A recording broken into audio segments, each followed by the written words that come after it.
We finally have all the tools that we need in order to classify stationary points of functions that depend on more than one variable.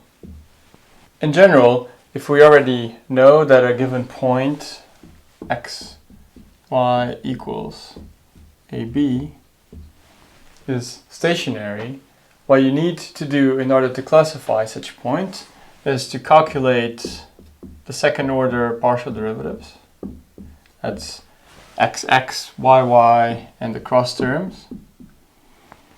And we've seen that for most functions, their f of yx or xy are the same.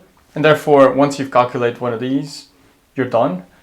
And in order to classify stationary points, you need a combination of these second order derivatives. And specifically, what will tell you about the nature of the stationary point is calculating this quantity. When you multiply the second order partial derivative in respect to x by that in respect to y, and you subtract f of xy squared, you can think of this as essentially just yx times fxy.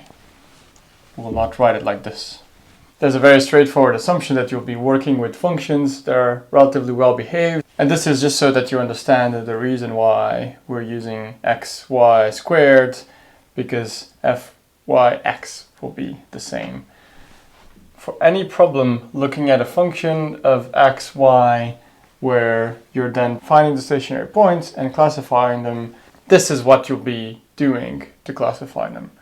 And specifically, you'll be looking at the sign of this quantity. We can call this some classifier of functions, of two variables, and we'll have different cases, just like we had before for functions that only depend on one variable. If this quantity is below 0, you know that the point A, B is a saddle point.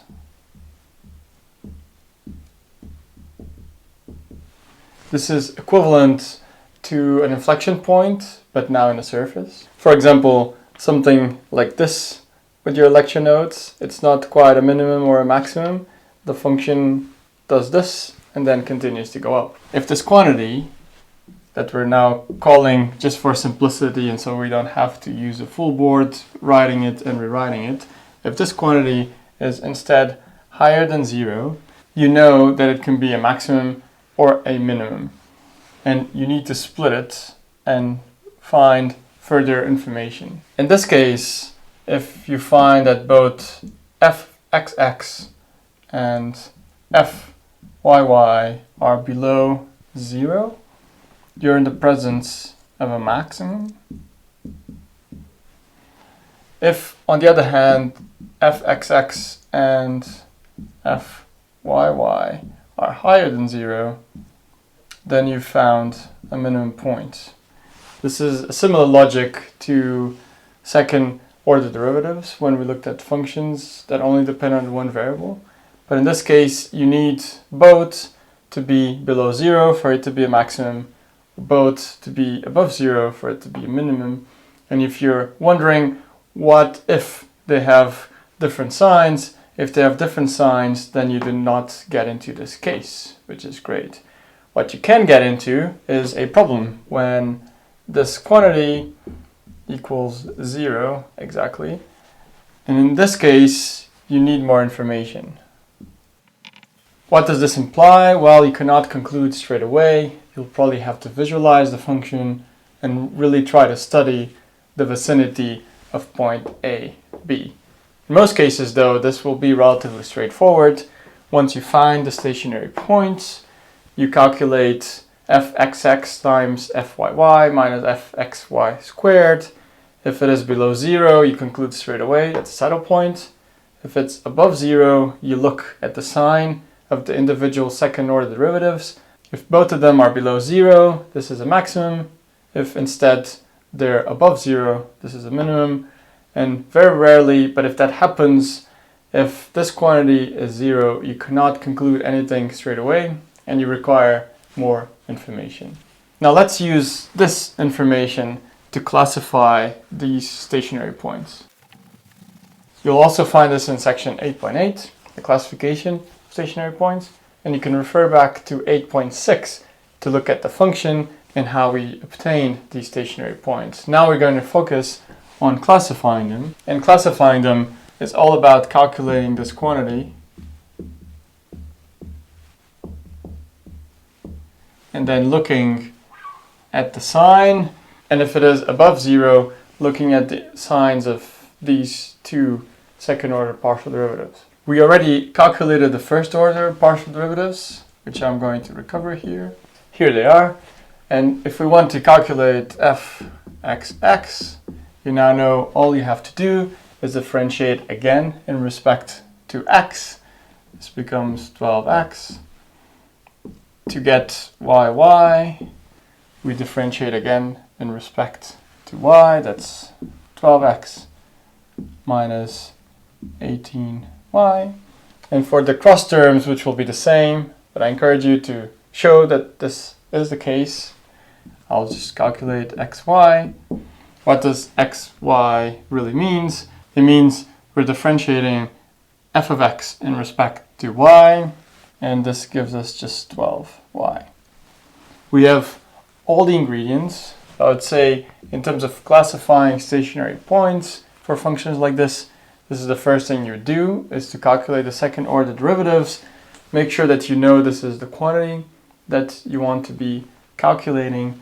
And then for the different stationary points, we just need to find the sign of these functions. The next step is to try to classify these 4 stationary points, where we're going to have a look at the quantity f(x)(x), f(y)(y) minus f(xy) squared. For specifically stationary point P1, this quantity will be equal to 12 times 5 and then multiplied by 12 times 5. Y is 0, therefore any term with 0 doesn't matter. And the same thing will go for xy. Xy only depends on y, that's 0. This equals 3,600, which is higher than 0. When you get to this case, what you need to have a look at are the signs of f(x)(x), f(y)(y).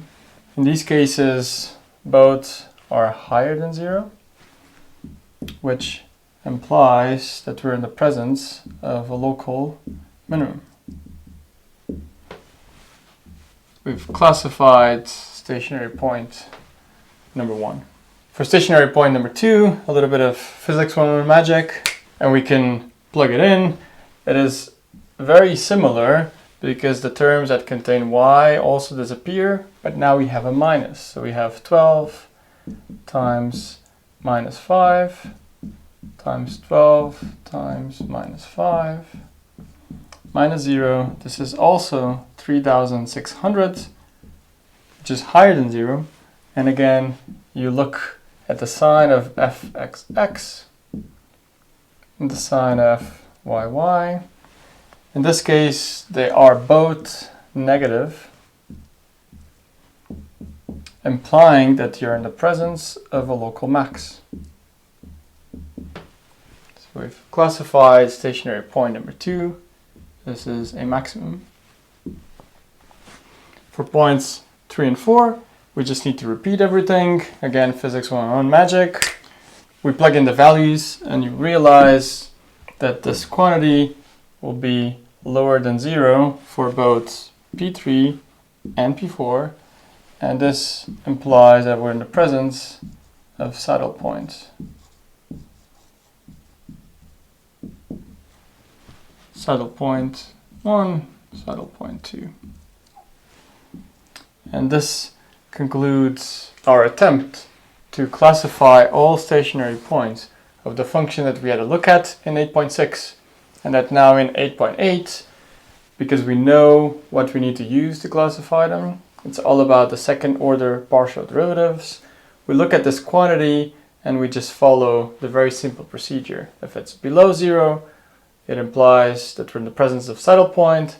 If it's higher than 0, we'll have a look at the individual signs of xx and yy. We can distinguish between maximum and minimum.